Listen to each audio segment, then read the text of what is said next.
So my name's Toby Walsh. I'm a professor of artificial intelligence at the University of New South Wales and a research organisation called Data 61 in Sydney, Australia.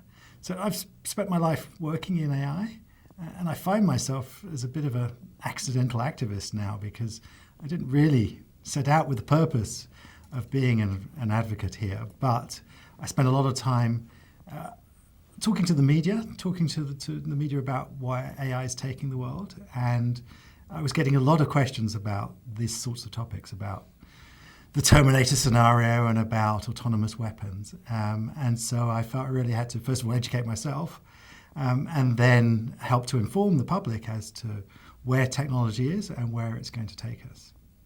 So I think the most exciting thing recently is that I helped put together a petition, an online letter that attracted a large number of signatures that was signed by many of the leading researchers in AI and robotics. It now had, when we wrote the letter, it had 1,000 names. By the end of the first day after we released it to the public, it had 2,000 names, and now it has over 20,000 names on the letter. The letter says that if we're not careful here, there will be an arms race in the development of autonomous weapon systems, and that they will fall into the wrong hands. They will fall into the hands of terrorists and rogue nations and other people. They'll be used against us.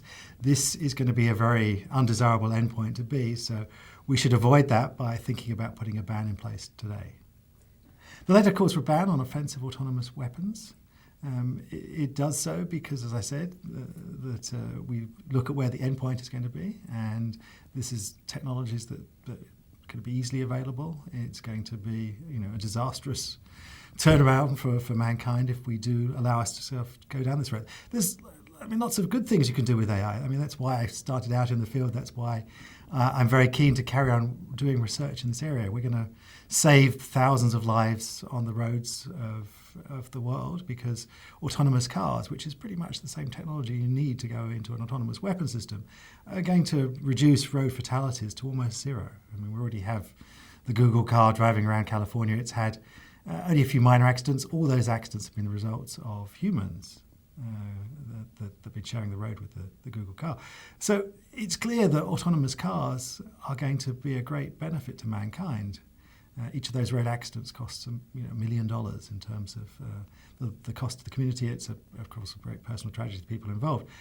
And we can avoid that. We don't have to have that. And that's pretty much the same technology that will go into autonomous weapons. So we're not going to uninvent the technology.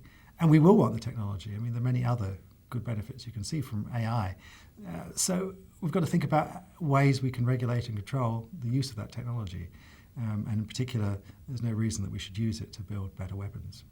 So I think what was significant about the letter is that it was perhaps the first signal from the community, academic community in AI and robotics, that we would fully support a ban here.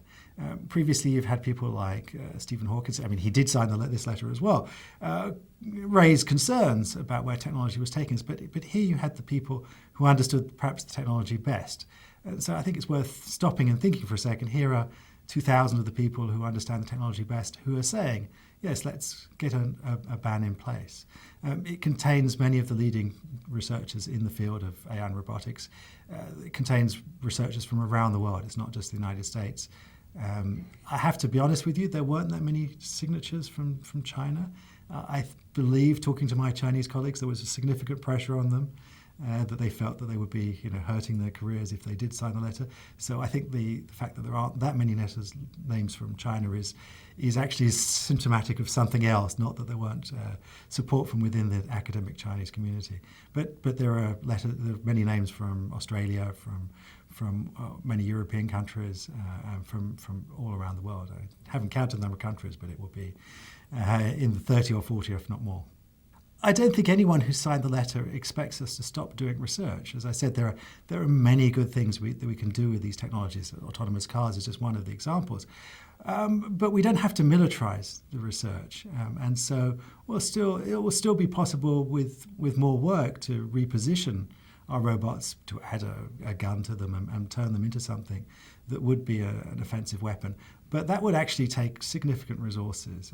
And if you look at terrorist organizations, who are some of the people that are worried about getting their hands on such weapons, they don't typically have those sorts of resources.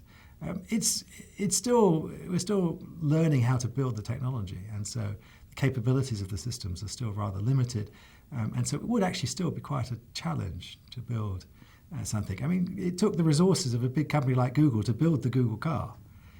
You can't just do that in your backyard. I mean, you can upload videos of people who've attached a handgun to a quadcopter, but typically it ends actually badly for them. So I'm not that worried about amateurs and people repositioning the technology. I'm much more worried about arms companies developing the technology and making it rugged, making it suitable for the battlefield.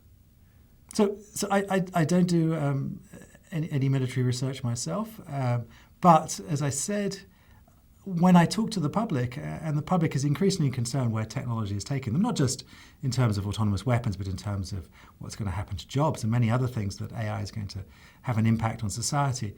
This is one of the big concerns that people have, and so I felt I had a responsibility as a scientist to communicate what the technology is capable of and where it might take us, and to actually provide some information to people so that they can make an informed decision about these issues. And in particular, I came to a very quick conclusion that a ban would be a good idea. I mean, one of the misconceptions I found that people have is that they think when we talk about this issue that we're talking about Terminator. And Terminator is still a long way off. It's at least perhaps 50 years away. I mean, it's hard to make a good prediction so far away, but it's about 50 years away. But it's much simpler technologies that we're really talking about here. I mean, taking a drone, and still that's controlled by a human at the moment, but it would take very little to take the human out of the loop and replace that by a computer. In fact, people like UK's Ministry of Defence say that's pretty much technically feasible today. So those are simpler technologies, and it's not smart AI then, it's actually stupid AI.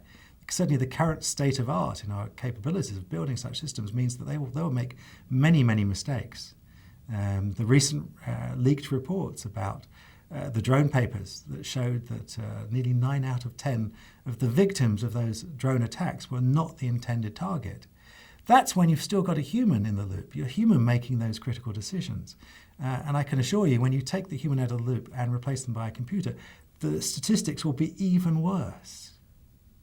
And so that's a very strong argument why we certainly wouldn't want these systems today.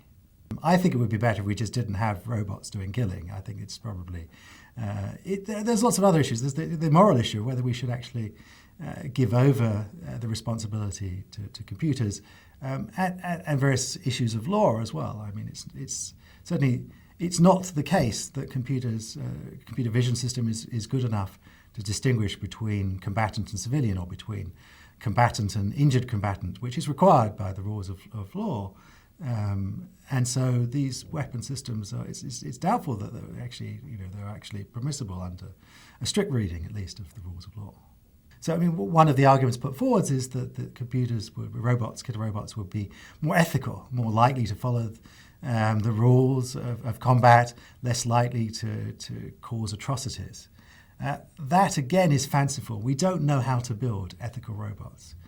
We have actually just started the research to think about how you could build more ethical robots. So certainly the state of art today is not such that we know at all how to begin to build an ethical robot.